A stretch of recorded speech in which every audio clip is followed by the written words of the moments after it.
Cumprimento os amados irmãos com a paz do Senhor. Façamos a leitura da palavra de Deus esta noite, amados irmãos, no livro do profeta Ezequiel. Nós vamos ler o capítulo 37 e os versículos 11 e 12. Livro do profeta Ezequiel, capítulo 37, versos 11 e 12.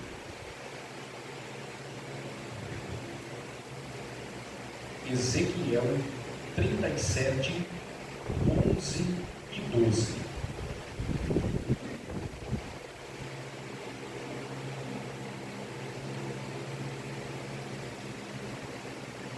Os irmãos acharam? Diz assim a palavra de Deus, amados irmãos.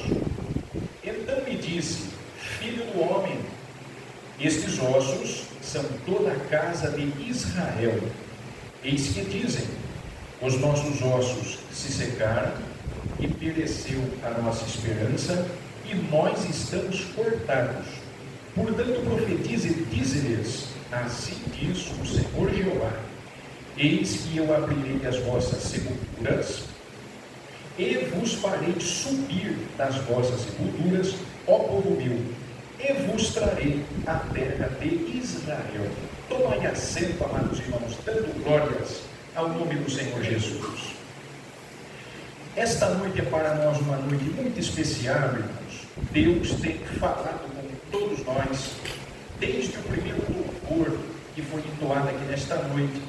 Nossa alma está alegre e Deus ainda tem uma porção da sua palavra a compartilhar conosco aqui nesta noite. Na última terça-feira, que foi culto de oração e ensinamento da palavra de Deus, Deus nos deu esta mensagem: 3 dimensões do vale de ossos secos. E na noite de terça-feira, no culto de oração, nós falamos sobre a primeira dimensão do vale de ossos secos, que está aí no versículo 11, amados irmãos. Os nossos ossos se secaram. E hoje nós vamos prosseguir com esta mensagem. Então, eis aqui, portanto, a segunda dimensão do vale de ossos secos, que é o sentido da vida.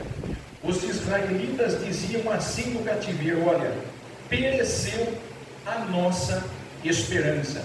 É disto que nós queremos falar um pouquinho esta noite. Os irmãos conhecem o capítulo 37, é bastante conhecido, né? E os irmãos notaram aí que Deus fez o profeta caminhar pelo meio do vale. Deus queria inicialmente que o profeta Ezequiel tivesse uma visão panorâmica, uma visão geral do quão terrível era a situação que o povo de Deus chegou. Deus revelou para Ezequiel que, apesar da dureza dos corações dos israelitas que estavam na Babilônia cativos por causa da idolatria, chegou um momento, irmãos, 10 anos depois do cativeiro, quando o profeta recebeu esta revelação de Deus, o povo de Deus teve um choque de realidade, e como dizem por aí hoje, né? O povo começou a cair na real, sabe? E aí eles começaram a dizer assim: olha, realmente, aquilo que o profeta profetizou está se cumprindo. Os nossos ossos secaram, e a nossa esperança pereceu. E Ezequiel andando no meio do vale, irmãos, e ouvindo aquilo que o povo estava dizendo por revelação de Deus. E tem um detalhe histórico que nos permite conhecer um pouquinho o porquê Ezequiel ficou assim tão pasmado diante daquela visão. Os historiadores, irmãos, principalmente os judaicos, eles comentam nos livros de história o seguinte detalhe. Isso não está na Bíblia, tá? Mas é um detalhe que nos ajuda a compreender alguns porquês da vida na antiguidade. Não havia nada mais desonroso para um judeu, irmãos, não ter o seu corpo lavado, envolto com faixas e sepultado adequadamente, né, pastores? Então, a hora que o profeta viu tudo aquilo, irmãos, aliás, Ezequiel, ele estudou dos 25 aos 30 anos para ser sacerdote, né? E o sacerdote era uma espécie de médico, tinha que examinar os animais, tinha que conversar com o povo, falar com Deus. Ezequiel sabia disso, irmãos. Então, a real situação de Israel era muito humilhante. Aquele monte de ossos secos ali no provavelmente era uma visão que Deus deu, dizendo assim: olha, Ezequiel, este é o exército de Israel, o exército do meu povo. Eles estão sequíssimos que nem esses ossos, em estado deplorável de humilhação total. Eles não podem fazer nada, os ossos estão sequíssimos, a esperança deles pereceu, eles estão cortados, os ossos se secaram. Então, ossos secos e esperança morta. Olha a situação de Israel, irmãos. Mas Deus faz uma pergunta para o profeta: filho do homem, porventura viverão estes ossos? É por isso, irmãos, que a mensagem de Deus, ela começa a ficar melhor na hora que você está diante da morte, mas Deus faz uma pergunta: filho do homem, poderão viver estes ossos? Senhor Jeová, só o Senhor é quem sabe. Eu não sei de nada, mas se o Senhor está fazendo esta pergunta, o Senhor tem a resposta para essa pergunta, tenho certeza. Palavras humanas, tá ok, irmãos, para a gente entender a relação, né, e a resposta do profeta para com Deus. Deixe-me contar uma experiência aqui, rapidinho. Eu trabalhei no Banco HSBC, e o Banco HSBC colocou uma agência bancária dentro da Unimed. Meu pai esteve lá algumas vezes comigo, a Thaís também estudou lá. Irmãos, eu fui entrevistar um cliente, né, eu era gerente de pessoa física, e eu fui falar com o professor Toninho, que era o coordenador do laboratório de anatomia. Na hora que eu cheguei lá, irmãos, eu quase que dei uma de Ezequiel, sabe? O professor Toninho era o coordenador dos laboratórios. Ele falou assim: Tiago, dá uns 5 minutos para mim, você desce aqui no laboratório. Eu estou preparando uma aula aqui, porque hoje eu vou receber os calouros do curso de Biologia. É a primeira aula que os estudantes de Biologia vão vir do laboratório. Irmãos, a Unimed na época tinha mais ou menos assim o hábito, né? 80 alunos por turma. E o professor Toninho separou 80 bacias de ossos. Eu nunca vi um negócio daquilo, irmãos. A gente fica até meio horripilante, até arrepia a gente assim, né, irmãos? Era um laboratório, acho que um pouquinho maior que essa igreja aqui, e era assim, 80 bacias de ossos, assim, de mais ou menos 1 metro de diâmetro. E eu tipo Ezequiel, né? Assim, professor Toninho, desculpa a ignorância, mas por que 80 bacias de ossos assim, né? Fora os cadáveres que andavam por ali, né, irmãos? Ele falou assim: Tiago, todo estudante de fisioterapia, biologia, farmácia, o pessoal da área da saúde, a primeira aula dele no laboratório de anatomia é receber uma bacia de ossos secos, porque dentro dos ossos as medulas são formadas, o sangue é formado, e é no interior dos ossos que começa a vida humana, e sem ossos, sem sangue, sem plasma e sem medulas, não existe vida humana. Agora, irmãos, eu saí do laboratório e os ossos permaneceram ali, 80 bacias de ossos. Mas aqui no caso do profeta Ezequiel, não. Deus fez uma pergunta: filho do homem, poderão viver estes ossos? Senhor Jeová, tu o sabes. Ezequiel, eu tenho a solução para a esperança que se pereceu.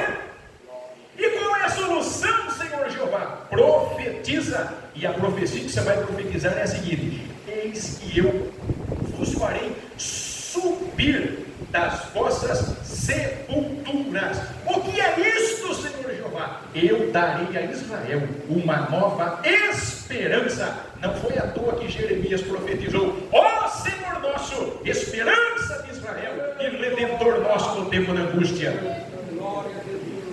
Meus irmãos, os irmãos repararam que enquanto Deus não fala, nada acontece? Os irmãos notaram que enquanto Deus não fala, nenhum osso sai do lugar? Agora, quando Deus fala, Romanos 4,17, Ele vivifica os mortos e chama as coisas que não são, como se elas já fossem. Quando Deus da esperança falar, tudo vai fazer sentido e a esperança vai voltar, porque em Romanos 15, versículo 4 está escrito: tudo que antes foi escrito para o nosso ensino foi escrito, para que pela paciência e consolação das Escrituras tenhamos esperança. Agora, de que maneira Deus trouxe a solução para a esperança morta dos homens? E de que maneira Deus nos faz hoje, né? Aí a gente entra nessa história. Como é que Deus faz hoje também para que nós compreendamos o real sentido da vida, dando-nos uma nova esperança? Deus faz isto chamando-nos das sepulturas e fazendo nós subirmos de lá. Então, eis aqui a primeira lição do mundo espiritual que eu quero abordar nesta noite. Deus nos faz subir da sepultura e nos dá uma nova esperança, porque o Espírito Santo assopra sobre nós. O irmão se importa de abrir mais uma vez comigo sua Bíblia, aí no versículo 6, no versículo 9, amados irmãos. Olha que interessante. Então lhe disse: profetiza ao Espírito, profetiza ao Filho do Homem, e dize ao Espírito: vem dos quatro ventos, ó Espírito, e assopra sobre estes mortos, para que vivam. Irmãos, Ezequiel já tinha profetizado na primeira vez, e vieram nervos, carne e pedra. Todavia, ocorreu segundo as palavras do profeta, mas faltava o principal. Não havia neles o Espírito. Então, na segunda etapa, Deus manda Ezequiel profetizar ao Espírito. E não é que quando ele profetizou, o Espírito veio, entrou naqueles cadáveres e eles se puseram de pé. Hoje, no Novo Testamento, o Santo Espírito de Deus continua assoprando. Jesus disse para Nicodemos: Nicodemos, o vento assopra onde quer, não se ouves a sua voz, não sabes de onde vem e nem para onde vais. Mas tem uma coisa: é assim todo aquele que é nascido de Deus. Quando o Espírito Santo assopra, os ossos do velho homem são transformados nos ossos de um novo homem. Quando o Espírito assopra, o pecador recebe uma ordem do Espírito Santo. Efésios 4:22. Despojai-vos do velho homem, que se corrompe pelas concupiscências do engano, e vos revistais do novo homem, que segundo Deus é criado em verdadeira justiça e santidade. Quando o Espírito Santo assopra, a esperança leva embora toda a confusão. Por quê? Porque o amor de Deus está derramado em nossos corações pelo seu Espírito Santo que nos foi dado. Quando o Espírito Santo assopra, nós passamos a servir a Deus, não mais na velhice da letra, mas em novidade do Espírito. Quando o Espírito Santo está soprando na igreja, ele nos ajuda nas nossas fraquezas, porque não sabemos como convém pedir, mas ele geme com gemidos inexprimíveis. É só o Espírito Santo que tem esta capacidade de assoprar. Ele ajuda nas nossas fraquezas. E quando o Espírito Santo assopra, nós deixamos de ser vagarosos no cuidado para sermos fervorosos no Espírito. Deixe-me dar aqui alguns exemplos do que isto significa. Quando o Santo Espírito de Deus assopra, o drogado fica liberto. Quando o Espírito Santo assopra, o viciado larga a mão de uma vez por todas da maconha e da cocaína. Quando o Espírito Santo assopra, o bêbado sai de lá do bar e vem servir a Deus aqui na igreja. O pastor acabou de falar que Deus vai mandar pecadores nesta igreja. Por quê? Porque o Espírito Santo nunca deixou de assoprar. Quando o Espírito Santo assopra, o mentiroso deixa o engano, se firma na verdade, porque quando Jesus revelou o Espírito Santo na Bíblia, Jesus disse 3 vezes: o Espírito da verdade, Espírito da verdade, Espírito da verdade, que o mundo não pode receber. Então o Espírito Santo assopra. Segunda lição do mundo espiritual: Deus nos faz subir da sepultura e nos dá uma nova esperança, para que saibamos que Ele é o Senhor. Versículo 6, amados irmãos, olha o que diz aí, as últimas linhas, deste versículo: e sabereis que eu sou o Senhor. Isto se repete no versículo 13 e também lá no finalzinho do versículo 14. Deus fala 3 vezes: e sabereis que eu sou o Senhor, e sabereis que eu sou o Senhor. Por que motivo Israel estava 70 anos no cativeiro, irmãos? Idolatria. Qual o único remédio que Deus encontrou para curar Israel da idolatria? 70 anos na Babilônia. O povo não tinha mais esperança, o sentido da vida foi embora e os ossos estavam sequíssimos.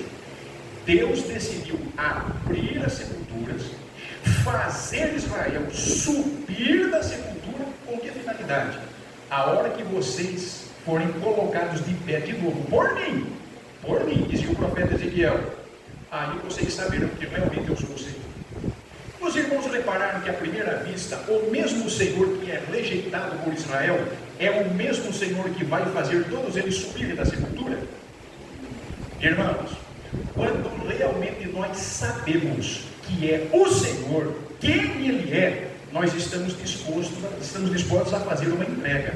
Salmo 37, versículo 5. Entrega teu caminho ao Senhor, confia nele, e Ele tudo fará. Por que é que nós entregamos o nosso caminho na mão do Senhor? Porque sabemos que Ele é o Senhor.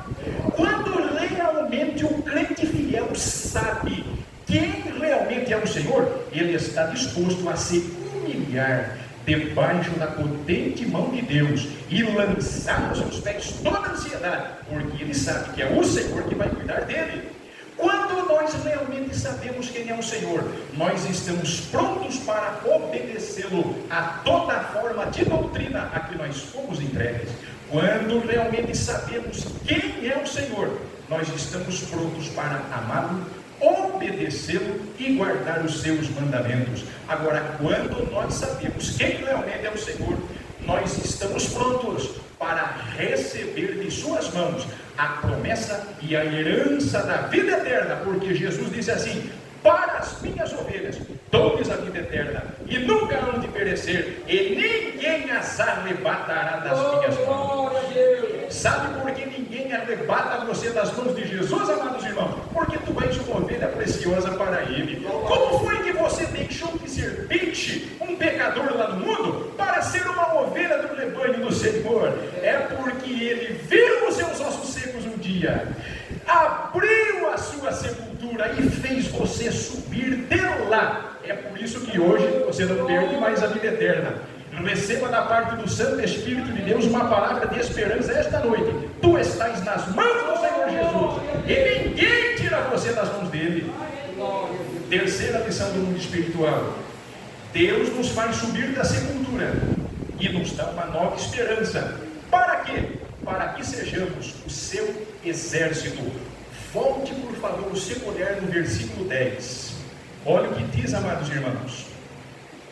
Versículo 10. E profetizei como ele me deu ordem. Então o Espírito entrou neles, e viveram, e se puseram em pé, um grande exército em extremo. Deus ainda faz isso hoje, porque a sua igreja é o seu exército. Enquanto o reino milenial de Cristo ainda não é implementado nesta terra, respeitadas todas as regras de interpretação, né? Os judeus ainda hoje não são o grande exército extremo de Deus, mas a igreja é. Quem é esta que sobe do deserto?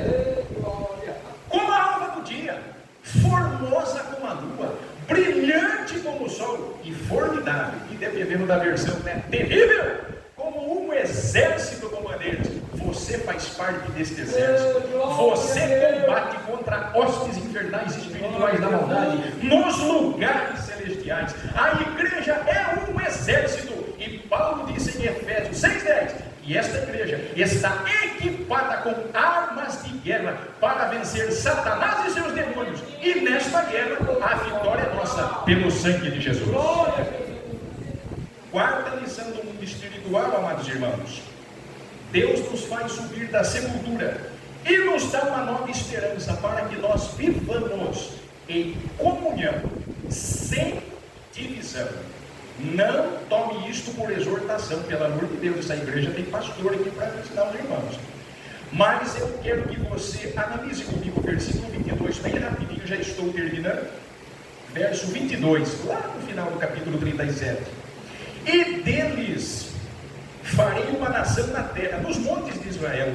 Um rei será rei sobre todos eles, e nunca mais serão duas nações. Nunca mais para o futuro se dividirão em dois reinos. O que isto significa, irmãos? O reino foi dividido, o reino do norte, nos dias de Salomão. Mas Deus fez uma promessa: eu não aceito mais esse reino dividido. Nunca mais eles andarão divididos, a casa de Israel e a casa de Judá. Quando o Espírito Santo está assoprando, a divisão vai embora, a comunhão volta, porque os ossos secos voltam a viver, as sepulturas são abertas, e Deus faz os ossos secos subirem de lá, para que compreendamos que o real sentido da vida está na comunhão entre os soldados deste exército, e não na divisão entre eles. Esta esperança nos leva a uma vida de comunhão com Jesus Cristo e com o seu Pai. Hoje de manhã o pastor Forese falou esse versículo para mim na escola dominical. A nossa comunhão é como o Pai e com o seu Filho Jesus Cristo. 1 João 3. Irmãos, pense numa coisa que Deus abomina. Deus aterroriza, divisão. O Espírito Santo assoprou na vida do profeta Oséias e disse assim para o profeta: fale para Israel, Oséias, o seu coração está dividido e por isso serão culpados. Só Jesus, como noivo da igreja, pode ordenar ao seu espírito que assopre e acabe com qualquer espécie de divisão, para que a comunhão entre os crentes seja restaurada, porque só Ele nos faz subir da sepultura a partir de uma vida de nova esperança. E não é que esta esperança tem nome? 1 Timóteo 1:1. Jesus Cristo, vírgula, esperança nossa. Antes que eu encerre esta mensagem, vamos fazer uma recordação aqui, né? Vamos recapitular. Por que é que Deus nos dá uma nova esperança e nos faz subir da sepultura? Porque o Espírito Santo assopra. Por que Deus nos faz subir da sepultura? Para que saibamos que Ele é o Senhor. Deus nos faz subir da sepultura para que nós sejamos o seu exército. Deus nos faz subir da sepultura para que vivamos em comunhão. E aqui eu quero encerrar. Deus nos faz subir da sepultura e nos dá uma nova esperança para que vivamos eternamente com Ele. Eu quero ler com você o versículo 25 do capítulo 37 e aqui eu vou encerrar. Abra mais uma vez a sua Bíblia, irmãos. Esta é a última vez que nós vamos ler este versículo tão precioso. Se você está com a Bíblia do culto, página número 1018. Ezequiel 37, versículo 25. Quero que todos os irmãos leiam atentamente este versículo, é que eu quero encerrar. Ezequiel 37 e o verso 25.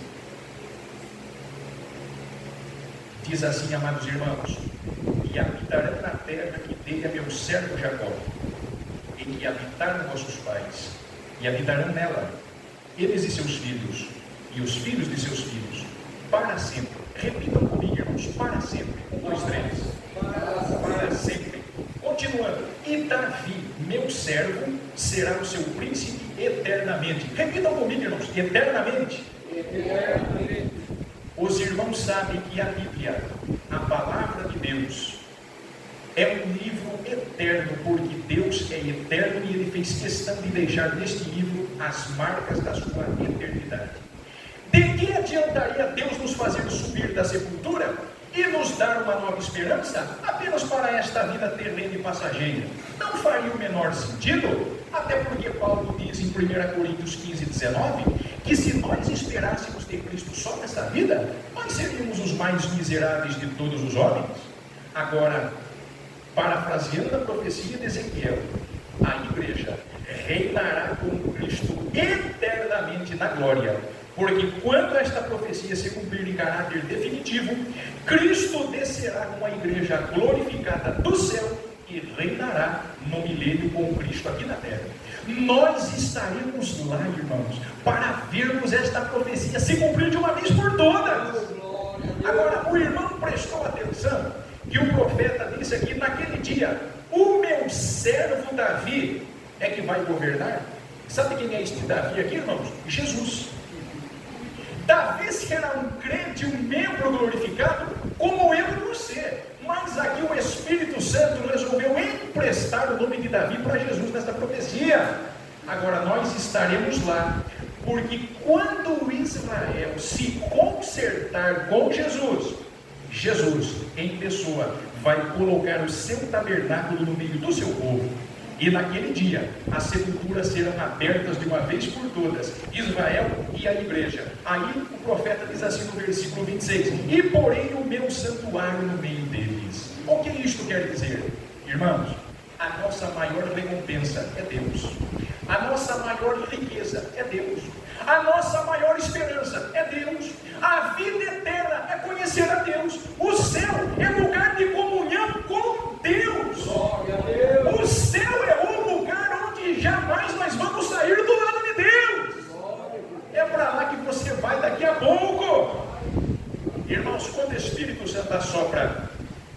faz subir da sepultura.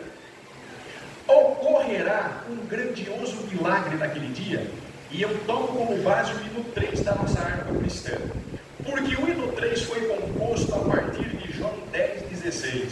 O hino 3 da nossa harpa diz assim, a última estrofe, né? Quando o povo israelita com Jesus se consertar, dando glórias ao seu nome sem cessar, naquele dia, céu e terra hão de ser a mesma grei, entoando aleluias ao meu rei. Os irmãos se lembram o que significa a palavra grei? Grei significa rebanho. Então céu e terra hão de ser a mesma grei, isto é, o mesmo lugar onde as ovelhas do Senhor Jesus vão se alimentar. Israel e a igreja junto. Então na eternidade é o lugar onde o povo de Deus, o único povo de Deus, Israel e a igreja, um povo só, naquele dia nós reinaremos juntos, e esta profecia terá o seu cumprimento fiel. Aí Jesus diz assim, ainda tenho outras ovelhas que não são deste aprisco, mas também me convém agregar a estas. Quem são estas? Cada irmão fiel que está aqui nesta noite. E você tomou parte nesta profecia, e a gente nem sabia disso, mas Jesus disse assim, naquele dia haverá um rebanho e um pastor, um rebanho, todos nós, um pastor, apenas Jesus. Este é o sentido da vida, é Deus. O sentido da vida é o céu. O sentido da vida é ir morar no céu com Jesus, porque Ele abre as sepulturas, nos faz subir dela e nos dá uma nova esperança para que vivamos eternamente com Jesus na glória. Deus abençoe a todos no maravilhoso nome do Senhor Jesus.